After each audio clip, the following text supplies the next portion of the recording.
Hey guys, welcome to the Big Blue United podcast. My name is TJ. I'm here with Dan and Colin.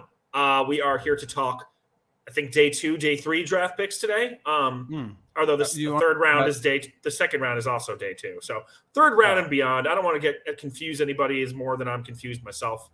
Anyway, how you guys feeling today? I don't think I can participate, and I prepared to talk about Solana meme coins only. So if you guys want to pivot to that, and we can just talk about meme coins and pump and dump schemes, let's do that instead. This podcast is brought to you by Bowden. Yeah, buy Geo Bowden, please, God. Yeah, guys, everyone go buy Geo Bowden. I promise there's no scam. It's not a scam. Well, there really isn't a scam because the whole thing is that it's nothing. It's just a joke. So yeah, well, that's what I'm saying. Just buy the joke. It's a scam. Yeah, buy the meme coins so that Dan and I can make a couple bucks at your expense. So we can do this podcast full time. That's really why. That's the dream. Yeah. Money's cool, and I don't give a shit about any of that stuff. You know, Colin, it's probably for the best because when you're on our yacht, you can tell us the same story. Me and TJ are gonna buy a yacht with our winnings. I'm still coming, so I get the yacht regardless. So it's all good. That's true. You have to sleep on the deck. That's fine. Sleep on the deck. No, we're gonna. You can be in the dinghy. We'll string you along. In the back. Yeah. The dinghy's for you. Okay, I'll be playing with my dinghy in the back. That's fine. If you buy some Geo Bowden, you can come on the boat though. All right, guys, just remember, follow Big Blue United, Facebook, Twitter, Instagram. He follows BB was a Pod Boys with a Z on Twitter. You can download Coinbase Wallet, then Bridger or Ethereum to Base, and then convert it to Solana and Phantom Wallet, and then you can buy Joe Bowden. Joe Biden. Joe Bowden coin. Bowden. Okay. Anyway, Bobby Bowden. Or you could just send your money to my wallet address, which will be in the It'll be in the YouTube description. Yeah. Why don't you just send money to us? Period. Yeah. Anybody. All right. Before we start, I want to play a clip from this Daniel Jones press conference because wow, this is like unhinged. Like, look at this man's eyes. It doesn't fire you guys up. Look at his eyes. Rehab and where do things stand? Rehab's going well. Making good progress, coming along. Obviously spent a lot of time with the trainers here and strength staff. So, feel like things are going well so I'm coming along well. Hey, Daniel. And so then just to build on that, have they given you a target date of when you think you could be fully cleared? I mean, the plan is to be ready to go by training camp. So, that's what I'm shooting for. And all right, I just want to know the people who still like this guy. This is the guy that you want to be your starting quarterback. The most boring man on earth. Danny Milquetoast Dimes, eyes of Adam Gase. Who on earth wants this guy to be the quarterback? I don't understand it. I've got a question. It's very much related, but I think you both know the answer. Is it possible, and there's many that went through there, is it possible he is the absolute dumbest person to ever graduate from Duke University? No. Yes, I believe it. Hang on. Who do you think, who does it better? Adam Gase or Daniel Jones? Well, you know what? Call me crazy, but I think Gase's look has a little more confidence to it. Yeah, I agree. Like he knows what he's doing. I agree. Jones is more scared somehow. Yeah. He's very alert, though. And I do want to bring up, I don't know if you guys want to go back and watch that clip again on YouTube. Around the 21-second mark, there is a interesting sniffle. When with those eyes combined with that interesting sniffle, I'm just wondering, is a random drug test coming for Daniel Jones, do you think? I'd like it to happen. I mean, he's the kind of guy that he might need one of those tests, but I don't think he knows what sort of, amphetamines he's on. I think he just has a cocktail they give him and he takes it. Then he goes to the facility at 4 a.m. and then leaves at 8 p.m. and it does sings nothing. Some country music. It does nothing in between. He's the first one there, the last one to leave, and he does nothing when he gets to the facility. No, he just waits. He waits for someone to tell him to go somewhere. Yeah, okay, I'll go. Then he goes and does something, and then they're like, "You're done, Daniel." He's like, "Oh, okay." He's got nothing going on. That guy practices giving the worst responses to interview questions possible. most boring responses. And I I know like that- to design his bedroom. What do you guys imagine he has in his bedroom? Do you think he has any? Oh, any white what walls, color is bed clearly. sheets? He's got one tacked up poster on the wall, that country band he likes. Yeah. That's it. Zach Bryan. No, it's white walls. I agree with that. It's only white walls, one poster, Zach Bryan, and then a race car bed. Yeah. I love it. Let's hop into the draft. I mean, we could make fun of Daniel Jones all day. To recap last week, we had a couple ideas about 1 and 2. Whether or not a quarterback's going to be there, we don't know. But we were kind of landing on quarterback, wide receiver, and then a myriad of other things in the second round, which we'll make a final decision on when we do our official mock draft next week. But let's jump into the pick 3. A lot of guys here that are interesting position wise. I think if we have secured a quarterback in the first round, where do you guys want to go from here? Do you think this is the round where you go for your wide receiver, defensive interior? Do you think cornerbacks on the board? Anybody interesting? Maybe an edge rusher. I know safety is another place the Giants might look to go. I personally don't think that's a huge position of need. An offensive line, of course, I think we'll end up spending some draft picks on that. I mean, I don't think we need to necessarily go round by round, but lay it on me, guys. Who do we like? Who are we thinking? Who's like that athletic freak that Dan wants in the 6th round, I should say? Well, I've kind of rounded it down to, especially with the idea of quarterback in the first. Because we already have some depth and a little bit more of a strengthening on the line, like we talked about, and we will add to it, of course. It's not absolutely key to get another lineman in the second. So why not get a wide receiver to help out whoever we drafted as a QB in the first? And one who I've consistently seen kind of right where we're picking and I've liked the tape of and what he's all about is Xavier Leggett or however you want to pronounce it. Look at that little Leggett go. Exactly. I want to say that more than anything else. Except he's not little, which is why I also like him, Colin. 6'3", 227. I've seen his stats, physical attributes vary depending on what website is talking about him. I've seen as little as 6'1" and as tall as 6'3", and I feel like that's kind of a drastic change in height. I mean, who's got the right one? I don't know. Who knows? I guess the shorter one probably is closer probably to accurate. He's actually 5'6". Imagine. He's actually 3'6". They just switched the numbers by accident. I like Xavier Leggett. Concerns obviously are small sample size playing wide receiver. He's a converted quarterback. The comparisons you always hear, the Deebo Samuel thing, which is cool. Like a like that.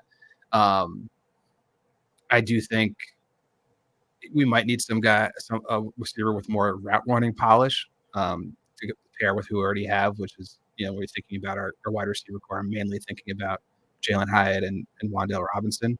Have a reliable sort of move the whatever they're called, the Gains?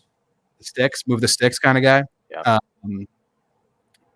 Would be cool, but I'm along the same lines as Colin. I think, like I mentioned last week, the strength of this year's draft is at wide receiver and offensive line. So in the second round, I've been looking there primarily. If there is a cornerback I like in the second, I don't hesitate to take them. Or in the third round, I've been grabbing safety a lot. There's like 3 or 4 sort of top ranked safeties that continue to fall to the third round. So this is all if we're doing this sort of speculating that we're taking a quarterback in the first. We can speculate either way. What do you guys think? Who do you think is a third round quarterback in this draft? I mean, maybe a third round quarterback. A third round quarterback. Spencer Rattler. Do you think Milton lasts to the 4th or 5th round? I mean, he's Probably. got a great arm, but he's very raw. I mean, who else is like around that area? Who's the guy from what's it called? The Tulane quarterback. Yeah, Michael Pratt. I don't know a lot about him. Yeah. I mean, he's another. I think he's sort of a guy that the ceiling is like a serviceable backup quarterback. Yeah. Which is not necessarily what we're looking for if we have Drew Lock and Daniel Jones, in my opinion. So if we go late round quarterback, you think like Joe Milton is your guy, just Yeah. with the physical attributes. Exactly. Maybe he's the most raw guy out there with the best talent physically. Yeah, and I could see I'm that. all for that because not every team has what we have in Brian Dable and Mike Kafka in sort of one of the better spots for a raw athlete at quarterback to go. If there's something there with Joe Milton, this is probably one of the best situations we're going to end up with to find out if he has the skills. I think they've proved their ability to shape quarterbacks. So I'd be pumped on it because to me that obviously signals they see something in him, something workable. And if they are able to figure something out with him, then then the sky's the limit. Then we're super excited. But Mostly, I'm not as excited about sort of like the guy from Tulane or other sort of run of the mill skill set guys. What about the guy from 3 Lane? awful. Well, I mean, you can't obviously teach height, weight, speed, and he's got all of that. And a lot of these guys in the later rounds are just kind of like, they were good at their schools, they're mediocre, in terms of their intangibles and all that kind of stuff. So it's interesting to take someone like that and see if you can mold them into an NFL quarterback. So yeah, I'm with you, Dan. I mean, we've seen it plenty of times. I mean, you could even say Dak Prescott, he was a late round pick. He ended up being pretty good. You don't always have to mention like the Tom Brady's of the world and whatnot, Russell Wilson. But you can hit in those later rounds. But it is rare. It is rare. Yeah. I mean, I'm trying to think who is really like a late round pick as an NFL starter. Brock Purdy, Kirk Cousins. Well, Kirk Cousins was like a second round pick, right? I thought he was. I thought he was 3 or 4. No, I second. Didn't they go like Robert Griffin, then QB, Kirk Cousins, like back in to a back? row. Or maybe third, right? Wow, what a great franchise that is. Hey man, I'm well. for it, dude. I'm for it. If you don't have a quarterback, get a quarterback. And then don't re-sign him. Kirk was 4th round.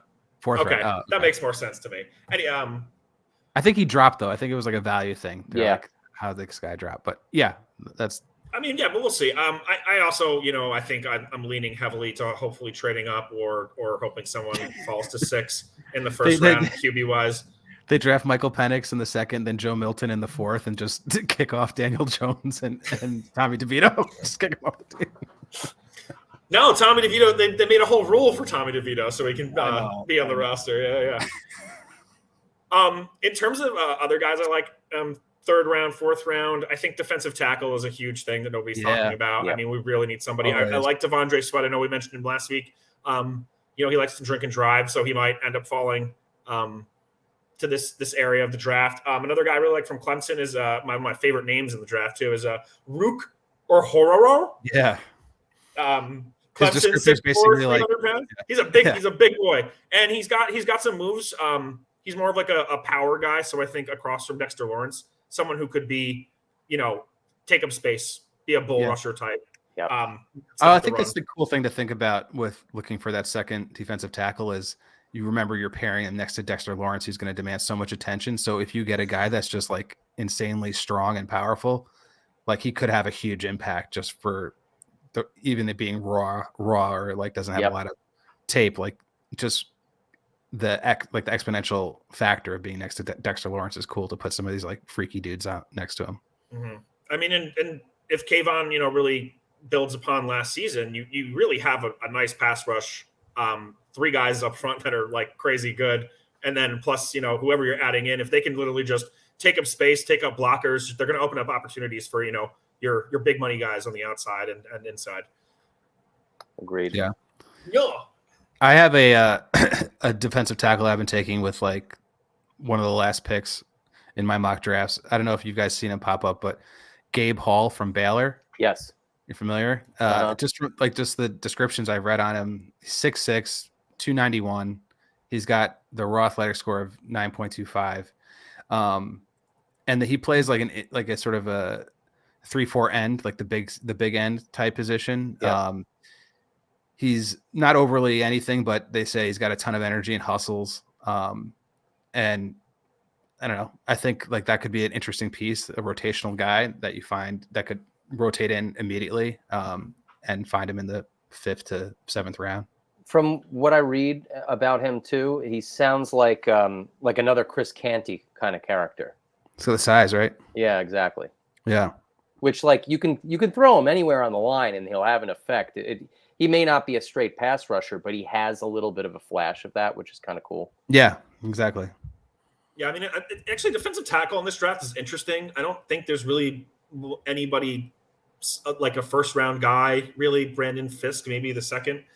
Yeah. I do like a lot of those guys from LSU too. Mekhi Wingo, Mason Smith, Jordan Jefferson. I usually find one of them in the 5th or 6th rounds in mock drafts, and I think Wingo's a little bit of a smaller dude for the position, 6 feet, 285, but SEC.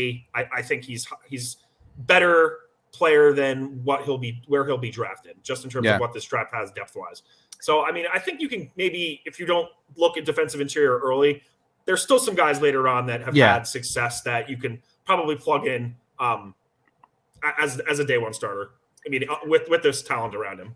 I think there's 2 positions that we're not exactly thinking about because they don't feel like exact needs at this time, but I feel like at anywhere in the draft, besides I'd say the 1st or 2nd round, don't be surprised if we just kind of take a flyer on somebody because the staff likes them. Edge rusher. Yeah. I mean, like it's not sexy for this year because Brian Burns just came, but like get that rookie situational guy. You only need more legs to be chasing after the quarterback. And what it sounds like from some of the interviews that Bone's been giving recently, like that article I sent you guys the other day, how he wants the defense to bring a lot of violence to the field, which is a lovely thing to hear. I mean, that's what you're going to hear that regardless, but it sounds like it's going to be hearkening back to the old pass rush days of old for us. For like mainly being the 4 down linemen as the main rushers with not so much blitzing from all over the place. So it's kind of the anti-Wink defense, it sounds like, but he's still crafting the scheme. But I do think that edge rusher is probably going to be on the table at some point in the middle rounds. What's funny? Do you think the league calls him after that and be like, "Oh, don't say violence. The game's not violent." Yeah. Even though it clearly is. Like that's like the last thing that they want you to say, right? Yeah. There's the most classic thing you could say.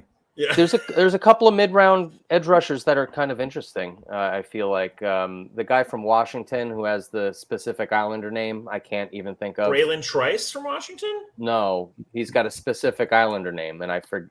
Zion Tupelo-Fetu. Yes, that's a good example of someone that you can just take a shot at. Or Austin Booker from Kansas kind of sounds like an interesting character. He's a little bit on the lighter end. Isn't he more of a linebacker? Yeah, but they show him as an edge rusher. Okay. In a lot of places that I've Yeah, he's supposed to be Austin Booker, right? Yeah.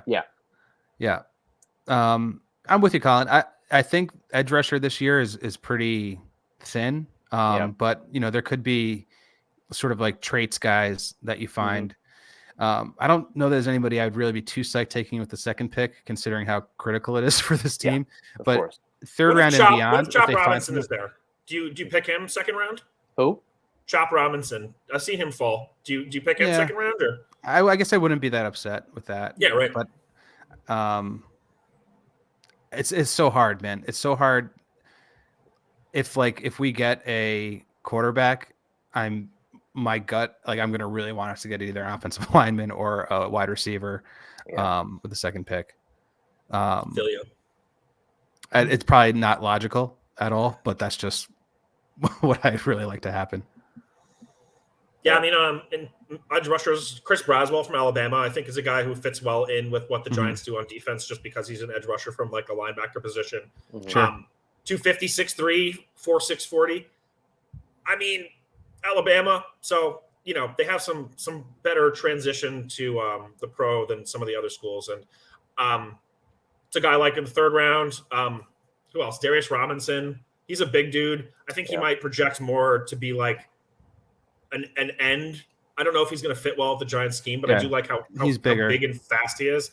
Yeah, I mean Austin Booker's good too. There's a bunch of like solid mid-round pass rushers here that I think you can probably get. Yeah. Somebody who can be at least like your third or fourth option as your pass rusher in like the fourth or fifth round.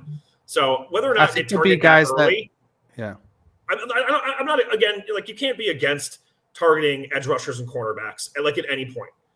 I feel like these never have edge enough. rushers are going to be guys that if we draft one in the second or third, once we start reading about them, we'll like sell ourselves on them. Sure. 'Cause they'll probably have they all seem fairly unique, but not very celebrated for their college careers. So it's all going to be potential that we're going to get excited about. There's just like a load of guys like ranked, with the rate like mid 80s ranking, like 20 guys in a row with the same ranking. Yeah. I've read a ton of draft profiles and I feel like I've not really seen this a lot in recent years, where it's just like, not a lot, just like you said, not a lot to get excited about in their college career, but they have the traits to translate to the NFL. And if they're coached up, then it's someone to be possibly excited about. I'm just like, well, that's not exactly a ringing endorsement, but like, Yeah, I get it. it's just strange. There's like a lot of other factors, like stuff like that. And then these guys that have been in college for 6 years because of the COVID year and a redshirt year. And that always gives you pause. And I don't know. It's I mean, I think we've mentioned in previous pods, but projecting defensive guys has been really strange this year because it's been weighted so heavily towards offense that there's no defensive player ranked in the top 10. They're projecting like 22 plus offensive players in the first round. And I don't know what that is necessarily a symptom of, if it's just a super, super heavy offensive draft or things are changing. The way we're watching college football and projecting the NFL is changing. But for the Giants, who have one of the worst offenses we've ever seen, it's like hard to get overly enthusiastic about a defensive pick. Hey, it works out in our favor. I've done drafts, and I feel like in years past, I'd always, by rule, and it's silly. It shouldn't be like this. I always tried to balance out the amount of offense and defense that I would get. And I've done mocks where the first 5 picks are all offense, and I don't care. Same. And you grab 2 guys at the end on defense just to. Yep. Yeah, 2 edge rushers right at the end for the hell of it. Yeah, or just like a tall safety. Oh, he's 6'3". Yeah, sure. Should the Giants spend a draft pick on a halfback this draft or not? I've been taking one in the last round. Yeah, last round or free agent. That's it. Anyone in particular? Yeah. That Louisville guy is who. That's exactly who I'm high on too, Colin. It's so funny. I've actually what's his been name? passing Louisville, Isaac Guarnardo, Yeah. who just lit it up at the combine, right? Yeah. I've been passing him for another guy that I've done barely any research on, but I heard one guy talk about him, Tyrone Tracy from Purdue. Yeah. Purdue, yeah. Who also had like is 5'11", 209 and has a raw athletic score of 9.78. He was converted wide receiver, so Yeah. that's why he's going to be drafted so low, because he doesn't have much experience as a running back. Like what he needs to improve on is like his vision, but apparently he's very gifted athletically, despite some of those numbers that you saw. But yeah, I'm with you, Dan. That's so funny that you guys both mentioned the 2 guys I wanted the most at halfback in the late rounds. Well, I mean, because it seems to me first off, the reason at least I am, and I assume you guys are, is we want to get a guy in like the 6th or 7th round and then automatically replace Saquon's value and production and be like, see what we've been talking about for 5 years. And yeah, it'd be great if it was a guy that was just like a wide receiver, got converted to running back and is doing more than Saquon's been doing. Yeah. And we have Devin Singletary, who's fine. It'd be cool to take a shot on, again, a tradesy type of player. I like the idea. I mean, I feel like I just want a bruiser. And the Isaac Guerrero Valley or whatever his name is. Garudo. Gerudo Valley. He's fast, but he's also very big, which is like, was he like 6'2", 230 or 220 or 6 something? feet, 221, ran a 4.33. Yeah, incredible. Crazy. 6'3", 240. Is that what you thought? Well, 230, I said. Yeah. I mean, 222 and 230 is not too far from each other. But 6 feet. Anyway. Whatever. He's fast. He's big. He's similar to Saquon, and he can catch. He can run. He can't block at all. So perfect. He might be like the exact guy to replace Saquon's production. Great. You know, I want to ask you guys a fun one. What do you guys think of Jerry Rice's son? I think he's a name only. Yeah. Where do you think he ends up getting drafted? Fourth round? You think he makes it? You think someone picks him in the fourth? Or you think it later on? Yeah, I think he's later on. Yeah. I don't know. I've heard nothing about him that's that interesting. I don't know. It's just funny to bring up that he's in this draft, and then you have Marvin Harrison's son, who's so widely thought of as like the best prospect in years, and then you have a guy's son who was the best, arguably the best wide receiver in NFL history, who didn't turn out to be. Genetics are a weird thing. I wonder who's Jerry Rice's wife? Who's Marvin Harrison's wife? Why did Marvin Harrison shoot that guy? There's a lot of questions we don't know the answers to. These are questions that we ask ourselves every day. That keeps teaching up at night. Yeah. I could have sworn Marvin Harrison Sr. was in jail, and then I saw him on the sideline. I'm like, man, if you have millions and millions of dollars, you can kill somebody. Yeah. I mean, rest in piss, OJ. Yeah, exactly. What was that? What's the line? Vince Neil from Airheads. Vince Neil only did 30 days and he killed somebody. Yeah, exactly. We're partying. We had all kinds of beer. Oh, my favorite. Yeah, I mean, I think it's absolutely not sexy, but I can totally see us going for another tackle or guard in the middle rounds as well. I'd be totally fine with that. Yeah. And one I've been kind of coming around to often is Blake Fisher from Notre Dame, because I feel like you can't go wrong with Notre Dame offensive lineman. So yeah, I'd be happy grabbing him in the fourth. Yeah. I don't necessarily think picking offensive line in the fourth maybe is something that I want to do, but if we did, there's a couple guys. I like Ethan Driscoll from Marshall just because he's 6'8". Ooh. He's got that like huge build body. He's totally developmental, but like a guy for me that you want to take a flyer on in the late round if they're available. Caden Wallace from Penn State is another good guy. He's like 24, so he's got when you look at prospects that are older, I think offensive line is one where you're kind of okay if the guy has a little more experience, just because of the technique issues that a lot of guys have. Evan Neal, cough. He was great for Penn State. Frank Crum from Wyoming, another guy I like. Frank Crum. Excuse me. I just like the name. Sorry, I had to do that. Yeah, of course. Yeah, I mean, my favorite guy in the whole draft is probably Kingsley Sumatea from BYU in a later round. I don't know if he'll make it to even the third round, but if he was there in the third, I would take him for sure. Yeah. I have him a cusper of end first, early second. Yeah, I'm with you, but it's I like the rankings that we base these things on are just so vastly different that you never really know. Yeah. It's hard to say. One of the guys I've been coming around to recently as more of a third round pick is Roger Rosengartner from Washington. Is a tackle. Says he's really explosive and flexible. I think he could be a really interesting guy, a super competitive, sort of tenacious, sort of gritty offensive lineman, which I would love to throw in the mix. And one of the characteristics that I always like, especially when you're not going in the first or second, is flexibility and ability to play not necessarily center and guard, but more of tackle and guard. I would take a shot on one of those guys more quickly than sort of a 6'8" tackle that is purely a tackle play. Yeah. But no, there's a lot of interesting guys to Colin, Blake Fisher. There's also the guard prospects, sort of in the middle there, Brandon Coleman from TCU, and the one that's I think is sort of trendy now is Dominic Puny from Kansas. He's a small guy. Yeah, he's 6'5", 303. Yeah, Puny, But I think he's sort of an athletic interior offensive lineman that a lot of people like. Again, 24 years old, but some interesting players. I don't necessarily care that much if they're 24 and play guard. No.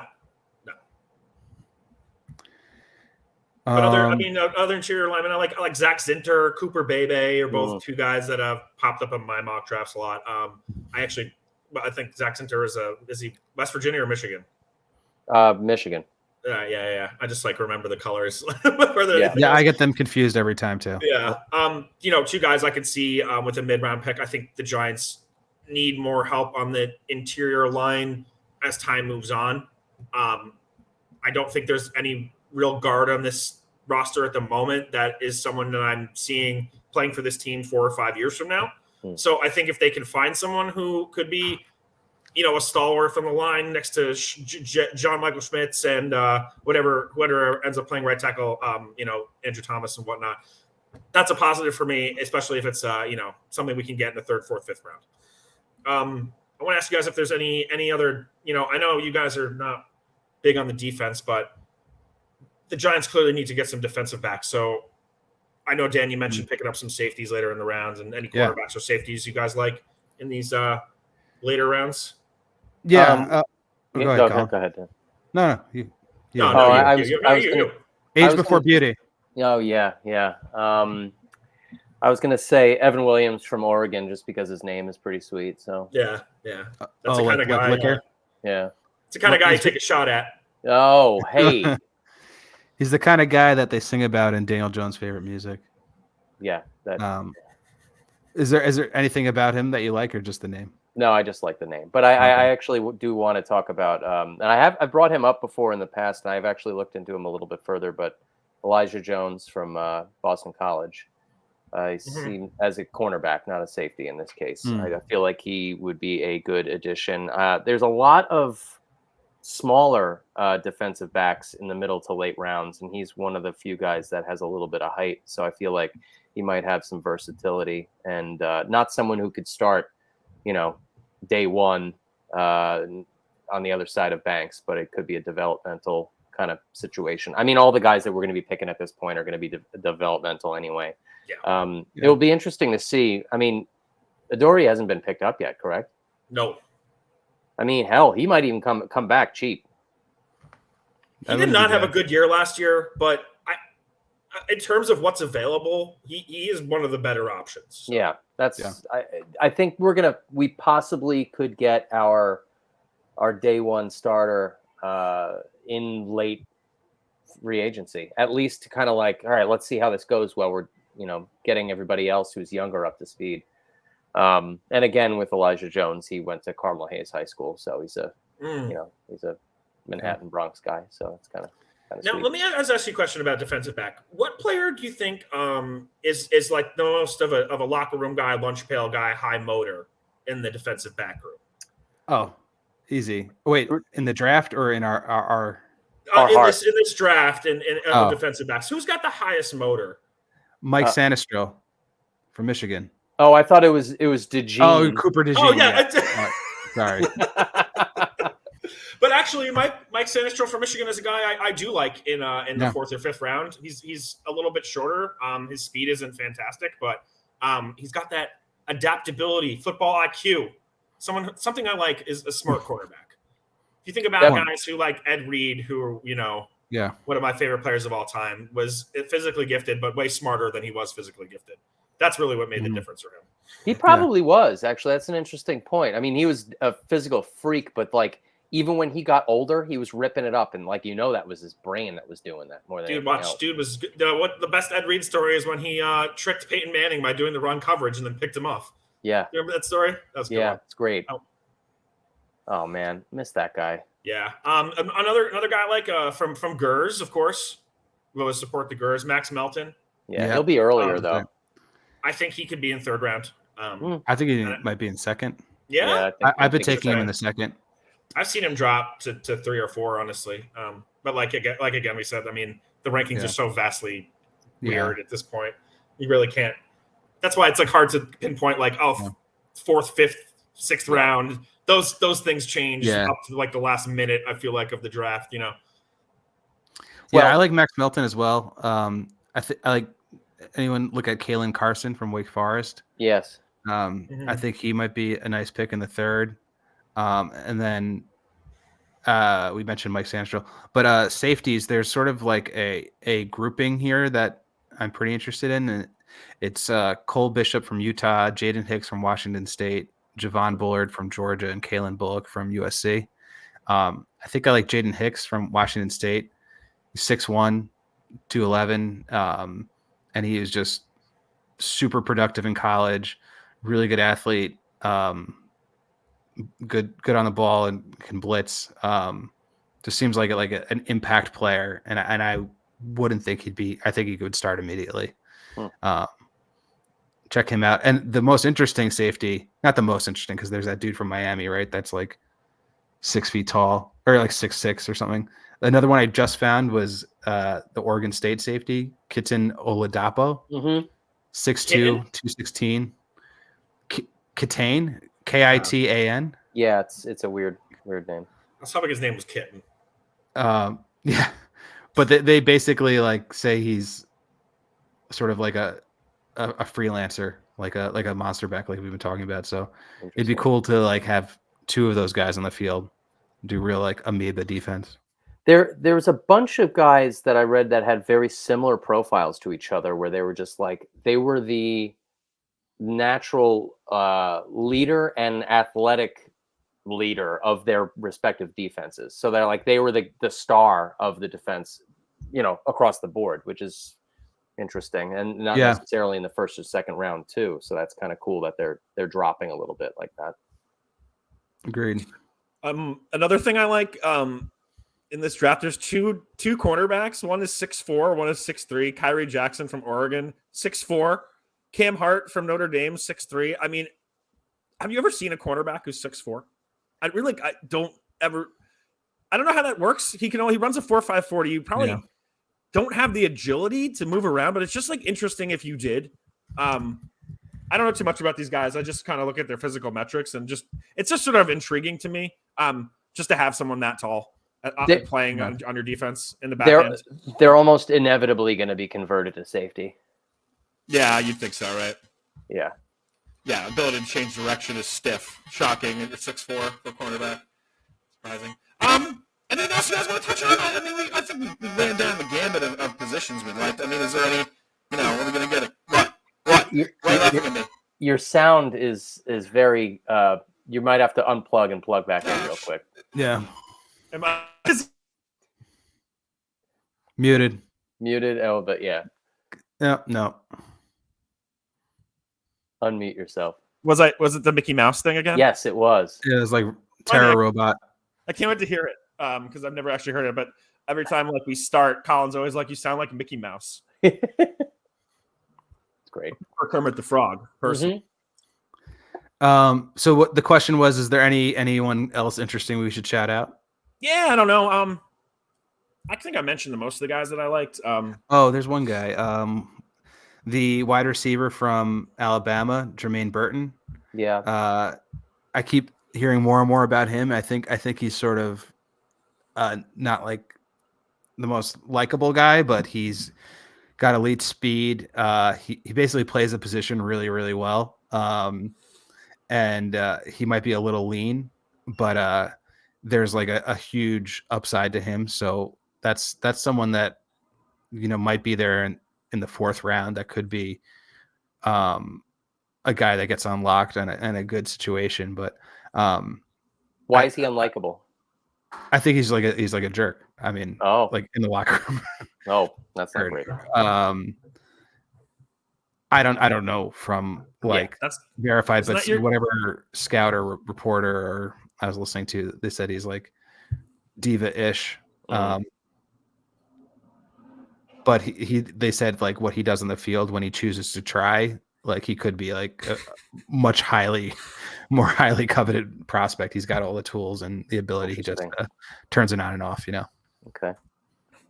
I saw an interesting article today that was saying, do you think Bryce Ford Wheaton yes has any impact on the Giants draft strategy for wide receiver? You mean BFW? BFW. Yeah. Blowing 1E fast. I don't think he plays any role in what's going to happen this draft, but I still love the measurables, and I would love for him to not get injured in preseason. He's the Derek Zoolander of wide receivers. Can only line up on the left. Love that. Do you think he's more promising than what was our boy Ramses Barden? Yeah. Oh, I hope. I mean, Ramses Barden was like a guy who you spent a draft pick on who played in the NFL. Brestford Wheaton, just a dude you picked up who, may or may never actually play in a game. Ramses Barden barely played in the NFL. No, you know what he's famous for? He's famous for blocking for Victor Cruz on the 100-yard pass against the Jets right before it was Christmas Eve.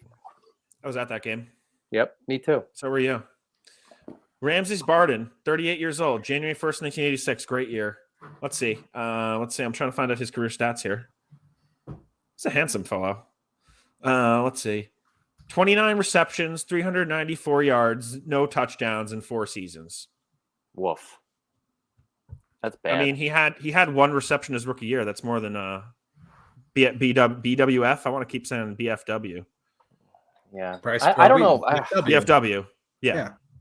Like, I don't even like. I kind of wish it would be the most boring thing ever, but I kind of want to see film of his and see why he sucked so bad. Like, what was the problem? You were 6'6" and fairly fast. Could you just not? Yeah. Well, I don't know. He didn't know the routes. He didn't know the plays. He didn't know anything. He's got a Kadarius Toney thing going on. Oh, he's a bad rapper. He's just not that smart, I think. Oh, okay. I don't want to, be mean to anybody, but I don't think that I am physically gifted enough to play in the NFL. But maybe I could learn a playbook. So you guys have that, you guys have that on everybody, obviously. Yeah. Probably get a lot of chicks too because you're in the NFL. I never did, so I don't know. Yeah. Anything else tonight, guys? Looking forward to our official mock draft next week. That's going to be fun. Oh yeah, Mhm. Can't wait. I'm gonna sit there like with my Danny Dimes eyes out, getting ready, analyzing.